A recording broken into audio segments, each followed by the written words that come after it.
బండ చెరువు అక్రమాలపై దృష్టి పెట్టండి, హైడ్రా కమిషనర్ రంగనాథ్కు సమస్య వివరిస్తున్న కార్పొరేటర్. ఇది కథ. మల్కాజ్గిరిలోని బండ చెరువు ఆక్రమణకు గురి అయి మురుగునీటితో నిండి రోగాలకు నిలయంగా మారిందని, దానిపై దృష్టి సారించాలని కార్పొరేటర్ రాజలక్ష్మి హైడ్రా కమిషనర్ రంగనాథ్ను కోరారు. ఈ మేరకు ఆమె మంగళవారం హైదరాబాద్లోని హైడ్రా కార్యాలయంలో కమిషనర్ను కలిసి వినతి పత్రం అందజేశారు. 102 ఎకరాలున్న చెరువు నేడు 45 ఎకరాలు మాత్రమే ఉందన్నారు. సో చూడు, ఎవరి కథ. 102 ఎకరాలు అది ప్రజల సొత్తు కదా. సో మరి ఇవాళ 45 ఎకరాలకు వచ్చిందంటే దాదాపు ఎంత, 65 ఎకరాల దాకా మొత్తం కబ్జా అయిపోయింది. దగ్గర ఎంత 50 ఎకరాలు 55 ఎకరాలు మొత్తము అంతా ఆక్రమణకు గురైంది. సో హైడ్రా ఖచ్చితంగా మల్కాజ్గిరికి రావాల్సిందే.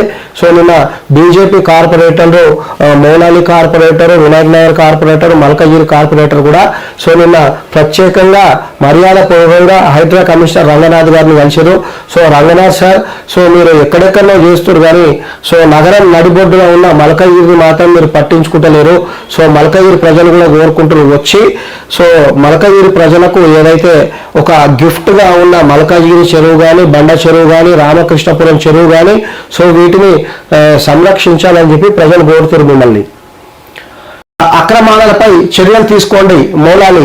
హైడ్రా కమిషనర్ రంగనాథ్ను మంగళవారం మౌలాలి కార్పొరేటర్ గున్నాల సునీత కలిశారు. ఈ సందర్భంగా డివిజన్లోని అక్రమాలపై చర్యలు తీసుకోవాలని కోరారు. డివిజన్లో ఎక్కడెక్కడ అక్రమాల్లో ఉన్నది పేర్కొంటూ వినతి పత్రం అందజేశారు. రంగనాథ్కు వినతి పత్రం అందజేస్తున్న కార్పొరేటర్ సునీత. సో 100% ఇది. సో ఇట్లనే ప్రతి ఒక్క కార్పొరేటరు, సో నిన్న వినాయక్ నగర్ కార్పొరేటర్, తర్వాత మల్కాజ్గిరి డివిజన్ కార్పొరేటర్ కూడా కలిసి సో వినతి పత్రాలు అందజేశారు.